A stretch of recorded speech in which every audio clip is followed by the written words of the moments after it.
Bismillahirrahmanirrahim. Assalamualaikum warahmatullahi wabarakatuh. Selamat malam.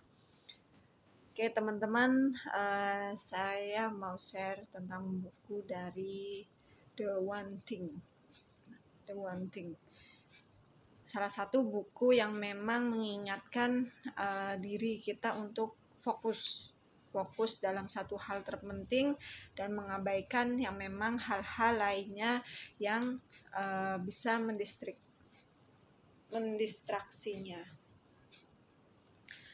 Pentingnya fokus pada satu hal, di mana setiap kesuksesan di bidang apapun itu pasti otomatis harus memerlukan fokus. Sukses akan datang ketika kita melakukan sedikit hal dengan lebih baik. Kesuksesan selalu berbanding lurus dengan fokus diri kita. Kita akan mengalami kesuksesan besar saat kita memfokuskan energi untuk satu hal saja. Sementara kita pada saat kita menyebarkan energi, kita banyak hal yang memang sekaligus kita akan mengalami kegagalan. Mengapa? Karena masing-masing halnya ini adalah mendapatkan porsi yang sedikit dari energi yang memang perhatian diri kitanya. Setiap orang dan bisnis itu yang sukses meninggalkan jejak, di mana mereka itu selalu fokus pada satu hal, satu produk, satu pelayanan, dan satu waktu. Ingat ya, jadi untuk kesuksesan ini yang difokusin adalah ketika kita melakukan hal sesuatu pekerjaan dengan secara fokus tentang produk, fokus tentang pelayanan, tentang waktu. Apple dengan Max-nya kemudian dilanjutkan dengan iPhone, dan iPad, di mana Southwest Airlines dengan penerbangan murah. Bagaimana orang-orang sukses ini?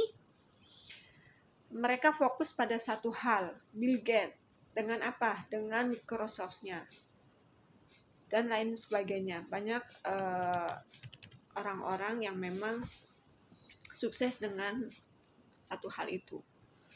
Fokus pada satu hal tidaklah mudah. Kita tergoda oleh kebohongan tentang sukses, di mana menurut penulis ini banyaknya adalah ada 6 kebohongan tentang sukses yang kita yakini sebagai kebenaran. Yang pertama, semua hal bernilai setara. Bila kita meyakini hal ini, kita akan terjebak to-do list tanpa akhir. To-do list ini tidak akan pernah berakhir, justru semakin panjang setiap bergantian hari. Ini terjadi karena kita menuliskan semua pekerjaan yang memang mungkin dan bisa kita lakukan. Kita mencampurkan antara apa yang mungkin dilakukan, bisa dilakukan, dan harus dilakukan. Bila ingin sukses, fokuslah pada hal yang memang harus dilakukan dan lupakan sisanya. Memang kita semua ini adalah hal bersifat penting dan mendesak. Semua terasa setara, kenyataannya tidak seperti itu. Kita yang benar-benar penting dan itu sedikit melakukannya. Sebagian besar itu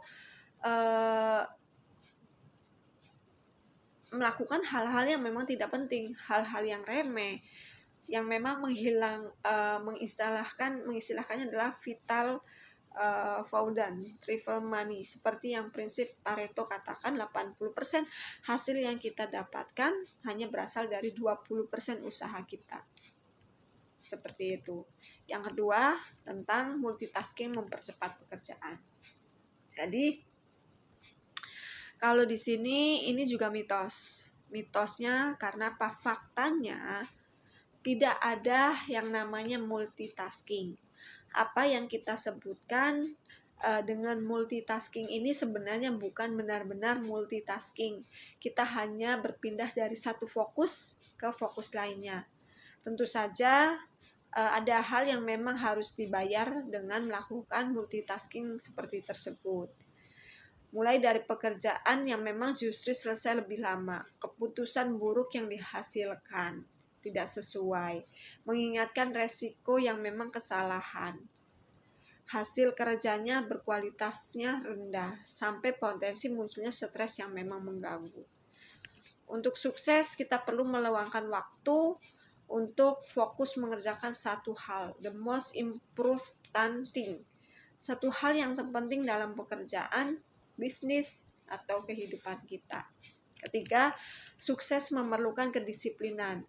Kita tidak perlu disiplin untuk sukses. Orang sukses terlihat disiplin, padahal belum tentu demikian. Mereka memiliki kebiasaan sukses membuat mereka terlihat seperti orang yang memang disiplin. Jadi ayo kita bangun kebiasaan sukses, bukan kedisiplinannya, tetapi kita hanya memerlukan disiplin, disiplin sampai kebiasaan itu terbentuk. Orang sukses ini berhasil karena apa? Ia menjadikan the most important thing-nya itu sebagai kebiasaan. Karena apa? Mereka melakukannya secara fokus setiap harinya. Keempat, kita memiliki willpower tak terbatas. Ini juga mitos. Karena apa? Willpower ini bekerja seperti baterai. Di awal hari levelnya ada di atas rata-rata, di akhir levelnya berkurang drastis, langsung drop. Kita hanya mampu fokus dan mengambil keputusan baik saat level willpower di atas. Willpower ini adalah bahan bakar di otak yang kita perlukan untuk memulai perilaku baru, menahan godaan, berusaha fokus, menahan emosi, mengerjakan sesuatu yang memang kita sukai, melawan ketakutan, memilih long term benefit dibanding short term benefit. Maka bagaimana kita bisa menerapkan secara bijak saat willpower berada di puncak? Kita harus menggunakannya nih. Untuk apa? Untuk mendapatkan the most important thing diri kita. Oke, itu aja yang dapat saya sharing. Kurang lebihnya mohon maaf. Wassalamualaikum warahmatullahi wabarakatuh.